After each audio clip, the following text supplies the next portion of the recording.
दोस्तों, हमारे जीवन में हर रिश्ते का एक अलग महत्व होता है।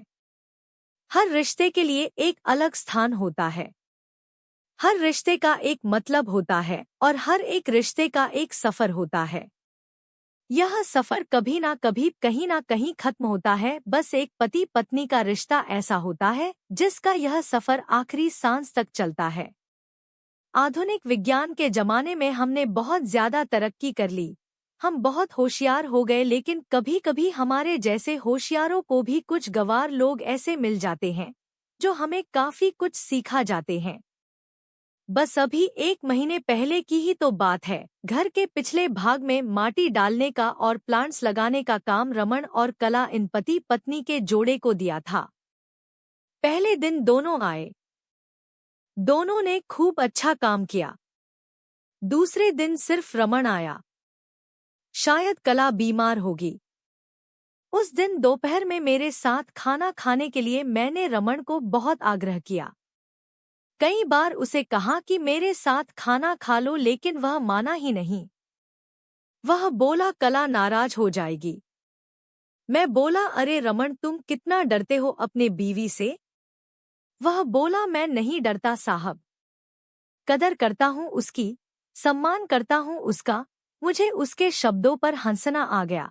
मैंने उससे कहा अरे क्या रखा उसमें, नारंग है ना रूप है, फिर क्यों इतना उसके पीछे पीछे भागता है। वह बोला कोई फर्क नहीं पड़ता साहब, रंग हो या ना हो, रूप हो या ना हो, लेकिन फिर भी वही मुझे जग में सबसे प्यारी लगती है। मैं बोला तू तो पूरा जोरू का गुलाम लगता है। क्या तुझे अपने पत्नी के अलावा बाकी रिश्ते महत्वपूर्ण नहीं लगते। उसने शांति से जवाब दिया देखिए साहब, माँ बाप तो भगवान होते हैं, तो उनकी पूजा करनी चाहिए। भाई बहन का रिश्ता तो जन्मजात होता है, और दोस्ती का नाता तो सिर्फ काम या मतलब के लिए होता है, और बाकी सारे संबंधी मतलब के लिए ही होते हैं। अब देखिए, जैसे कि आपका और मेरा नाता भी काम और पैसे का ही है ना। लेकिन साहब, पत्नी हमारी कोई नजदीकी रिश्तेदार तो होती नहीं है, फिर भी वह अपने सारे संबंधों को छोड़कर हमेशा के लिए हमारी हो जाती है, और हमारे हर सुख दुख में, हर दिन रात में, हर ऋतु में हमारा साथ देती है। आप मानो या ना मानो, पत्नी सिर्फ एक रिश्ता नहीं है, वो कई रिश्तों का भंडार है। जब वह हमारी हर इच्छा पूरी करती है, हमारी देखभाल करती है, हमको लाड लड़ाती है, तब वह किसी माँ की भूमिका निभा रही होती है। जब वह हमें अपने वर्तमान परिस्थिति की समझ देती है, और जब हम अपनी कमाई उसके हाथों में लाकर देते हैं, तब हमें विश्वास होता है कि वह उसका सही इस्तेमाल करेगी और हमारे साथ कुछ बुरा नहीं होने देगी। तब वह बाप की भूमिका निभा रही होती है। जब हमारे बारे में चिंतित होती है, और जब वह हमें हमारी गलतियों को बताकर उसे सुधारने का मौका देती है, तब वह किसी बहन की भूमिका में होती है।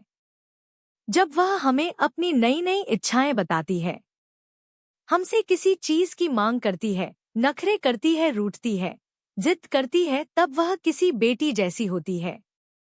जब वह हमें कुछ नया सिखाती है, हमसे झगड़ती है, तब वह किसी दोस्त की तरह होती है।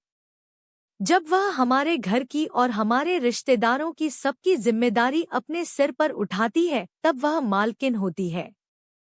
सबसे जरूरी, जब वह सारी दुनिया को और यहाँ तक कि अपने बच्चों को छोड़कर भी जब हमारी बाहों में आती है, तो वह हमारी पत्नी, प्रेमिका, हमारी जान, हमारा श्वास बनती है। अब आप ही बताइए साहब, अगर मैं उसकी इज्जत करता हूँ, उसकी कदर करता हूँ, तो क्या मैं कोई गलत काम करता हूँ। और वैसे भी पत्नी सिर्फ अपने पति के लिए अपना घर छोड़कर अनजाने घर आती है, और बाकी के रिश्ते तो परिस्थिति के हिसाब से निभा जाती है। देखिए साहब, मैं ज्यादा पढ़ा लिखा तो नहीं हूँ, लेकिन जिंदगी ने मुझे इतना जरूर सिखाया है कि रिश्तों का मतलब एक दूसरे की कमियों को पूरा करना होता है। नहीं तो अगर आप बिना कमियों वाले किसी इंसान को ढूंढने बैठोगे तो जिंदगी भर अकेले रह जाओगे। देखिए साहब, बीवी अगर धरती बनकर इतना बोझ उठा सकती है, अपनी तपस्या की अग्नि में तप सकती है तो पति को भी शांत और उतना ही बड़ा विशाल आसमान की तरह बनना पड़ेगा जो उसे समय समय पर प्यार की बारिश से भिगोता रहे। ठीक है साहब, बहुत देर हो गई है, मैं जाता हूँ, कहकर रमन वहां से जाने लगा और मैं उसको पीछे से जाते हुए देखता रहा। आज इस छुटक मजदूरी करने वाले आम इंसान में मुझे बहुत बड़ा उपदेश देने वाला गुरु नजर आ रहा था। उसकी वो बात कि पत्नी कैसी भी हो उसको मान देना, उसकी इज्जत करना, देखभाल करना हर विवाहित पुरुष का प्रथम कर्तव्य है। और ये गुरु ज्ञान मुझे जीवन भर याद रहा। उम्मीद है इस कहानी ने आपके दिल में अपने जीवन साथी का स्थान और भी ज्यादा मजबूत कर दिया होगा। ऐसी ही बेहतरीन कहानियां रोजाना पढ़ने के लिए हमारे चैनल को सब्सक्राइब करें।